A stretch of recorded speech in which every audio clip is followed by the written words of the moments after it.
ये आएगी। किसान कमेरों ने पहचाना इनको कि इनका दोगला चेहरा है और इनको नहीं लेकर के आना है।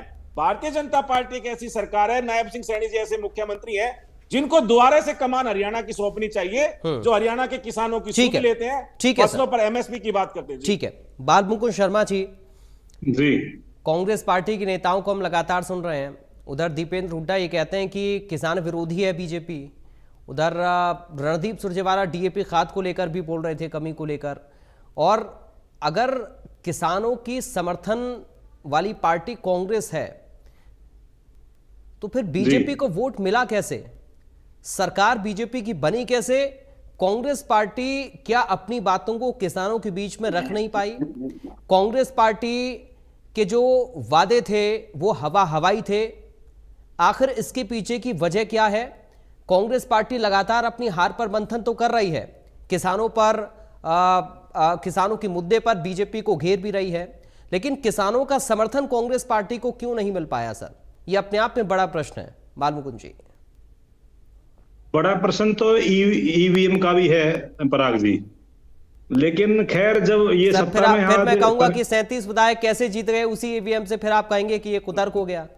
तो कुतर्क तो आप कर रहे हैं। फिर मैं आपसे एक निवेदन करना चाहता हूं कि आप मेरी बात पूरी होने दो, मैं तो आपका जवाब देने के लिए बैठे हूं। मैंने तो एक शब्द का देखो, एक बात सुनो, बोलिए। अकेले ईवीएम कहते ही आप कोई गर्माहट आ जाती है, उसको मेरे पूरी बात तो होने दो। आपने पूछा ना मुझे, वो जब हम सुप्रीम कोर्ट में जाने की तैयारी कर रहे हैं तो हमारे लिए तो मुद्दा है ना, पराग जी के लिए मुद्दा नहीं होगा, बेनीवाल जी के लिए मुद्दा नहीं होगा। हमने चुनाव आयोग को शिकायत दी, चुनाव आयोग ने हमारा संतोषजनक जवाब नहीं दिया, अब हम सुप्रीम कोर्ट में जाएंगे तो हमारे लिए मुद्दा है। मैं कांग्रेस पार्टी की तरफ से प्रवक्ता हूं, मैं और किसी की बात नहीं रख सकता ना जी। आप जो सवाल करेंगे मैं उसका जवाब दूंगा, हम आपके सवाल का जवाब देने के लिए बंधे हुए हैं। तो दीजिए सर, जवाब दीजिए आप। जी, मैं ये कहना चाहता हूं, आप ने कहा कि वोट देते हैं, वोट पे भी प्रश्न चिन्ह है और वोट बहुत ज्यादा नहीं मिल रहे हैं। कांग्रेस पार्टी के और भाजपा के वोट बराबर है। किसानों को परसेंटेज से फिर देखिए बाल मुकुंद जी, ये फिर आप गलत दिशा में जा रहे हैं, ये कुतर्क हुआ। वोटिंग परसेंटेज से सरकार थोड़ी ना बन जा रही है। सरकार तो तभी बनेगी जब सीटें आएंगी। और इस बात को आप कैसे झुठला सकते हैं कि बीजेपी की पहले से भी ज्यादा सीटें आ गई सर? मैं आपसे निवेदन करते हुए कहता हूं, मैं भी मास कम्युनिकेशन स्टूडेंट हूं। मैं कहता हूं अगर मेरे शब्दों में अगर कोई हेरफेर है तो कुतर्क हो जाता है, बाकी तो तर्क ही होते हैं। अगर शालीनता से आप बोल सही कह रहे हैं बाल मुकुंद जी, मैं ये बिल्कुल नहीं कह रहा कि आप गलत कह रहे हैं, आप एकदम सही कह रहे हैं। वोटिंग परसेंटेज को लेकर आप सही बोल रहे हैं, लेकिन सरकार कैसे बनेगी सर? सरकार तो सीटें आने से बनेगी ना, ये भी तो सत्य है, ये भी तो तथ्य है। बिल्कुल सही है, ये तो हम तो मान रहे हैं। सरकार तो हमारी भी है ना, ये भाजपा की सरकार अब नहीं रही। ये मुख्यमंत्री नायब सैनी मेरे भी मुख्यमंत्री हैं और मेरी सरकार है ये, और ये किसानों के लिए काम करे ऐसा निवेदन करते हैं हम इनसे। ये सरकार तो सबकी होती है। मैं इस प्रदेश का नागरिक हूं, इस देश का नागरिक हूं, तो मेरी सरकार है ये। वो तो वो लड़ाई वहीं तक थी हमारी जी, अब तो ये हमारी सरकार है, लेकिन हमारी सरकार काम अच्छा नहीं कर रही। किसानों के साथ पिछले 10 साल से भेदभाव कर रही है, द्वेष भावना रखती है, लठ मारती है, गोली मारती है। 750 मैं वही तो कह रहा हूं कि अगर ये सारी कमियां बीजेपी के अंदर हैं, किसान विरोधी है, किसानों पर लठ बरसाती है और तमाम सारे आंदोलन हो गए, वो तो कोई काम नहीं आया। फिर भी बीजेपी की सरकार कैसे बन गई? मेरा तो सवाल बड़ा मूल सा है सर, बड़ा मूल सा सवाल है मेरा कि कैसे जनता ने बीजेपी को वोट दे दिया। 9.5 साल और इस हिसाब से जो आप बता रहे हैं ना सर बाल मुकुंद जी, जो आप बता रहे हैं इस हिसाब से तो बीजेपी की 10 सीटें भी नहीं आनी चाहिए थी। फिर आनी नहीं थी। मैं बताता हूं 9.5 साल जो मुख्यमंत्री रहे मनोहर लाल जी, उनको तो ऐसे छुपा दिया जैसे वो इस देश में थे ही नहीं। अगर गांव में मैं भी ग्रामीणांचल, एक मिनट मेरी बात होने दो, मैं ग्रामीणांचल का रहने वाला हूं पराग जी। अगर किसी का बाप दादा सरपंच बन जाए ना तो 3 पीढ़ी तक रिश्ते हो जाते हैं कि उस परिवार में सरपंच रहा है। यहाँ तो 9.5 साल के चीफ मिनिस्टर को इन्होंने ये कह दिया कि भाई आप तो आना भी मत इलेक्शन में। यानी आप ये मान रहे हैं कि 6 महीने में अच्छा काम कर दिया नायब सैनी ने, इसलिए जनता ने नायब सिंह सैनी जी से झूठ बुलवा दी। नायब सैनी अच्छे लग रहे हैं। नायब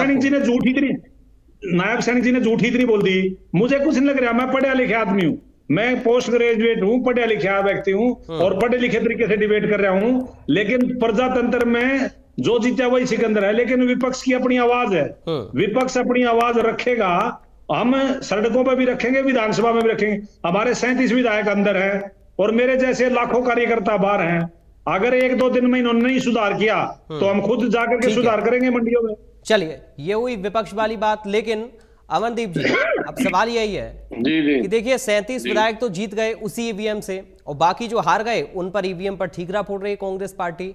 इससे पहले एक मिनट बीजेपी पर बात करो ना जी। हाँ, आप बताइए, आप ईवीएम पर बोले तो सर सही है, मैंने बोल दिया तो फिर डीएपी पर बात करो। जब मैं डीएपी पर बात कर रहा था तब आप ईवीएम पर जा रहे थे। मैं तो प्रवक्ता हूं ना जी, आपने तो डिबेट का विषय रखा। अरे मेरा सवाल तो सुन लीजिए, मेरा सवाल उसी से जुड़ा हुआ है सर।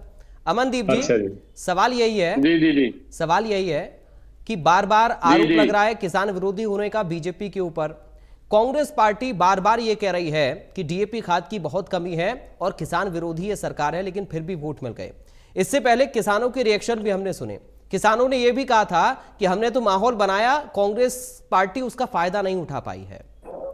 ये क्या पहले से कुछ सोच समझकर आंदोलन किए गए थे?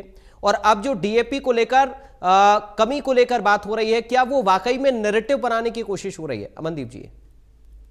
जी देखिए पराग जी, आपने सवाल किया कि इतने भारी विरोध के बाद, किसानों के विरोध के बाद भारतीय जनता पार्टी कृषि प्रधान प्रदेश में फिर से सरकार बना गई।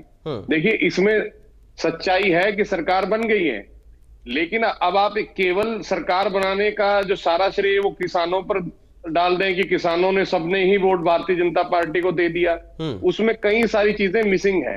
जिस प्रकार से किसान आंदोलन शुरू हुआ, किसानों ने कहा कि एमएसपी पर हमें गारंटी कानून चाहिए, तो उस समय भारतीय जनता पार्टी के प्रवक्ता आपकी डिबेट पर आकर ये बार बार कहते थे कि ऐसा कानून बन ही नहीं सकता, इतना बजट ही नहीं है प्रदेश में, इतना बजट देश के अंदर नहीं है, ये तो गलत मांग है किसानों की।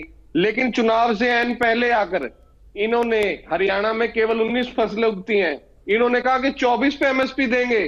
ये वही भारतीय जनता पार्टी जो ये कहती थी कि जो ये मांग किसान कर रहे हैं नाजायज है, एकदम अपनी जुबान से पलट के इस दोगले चरित्र, दोगलेपन में इन्होंने सही कहा कि हरियाणा का किसान भावुक होता है। जरूर कुछ किसानों ने वोट भारतीय जनता पार्टी को डाल दी होंगी। ये फिर से मान करके इनकी बातों में विश्वास कर गया कि शायद ये एमएसपी सच में दे दे जो हमारी मांग है। लेकिन इन्होंने फिर क्या किया, आते ही चुनाव के 15 दिन बाद भी नहीं हुए, इन्होंने फिर क्या किया कि धान की खरीद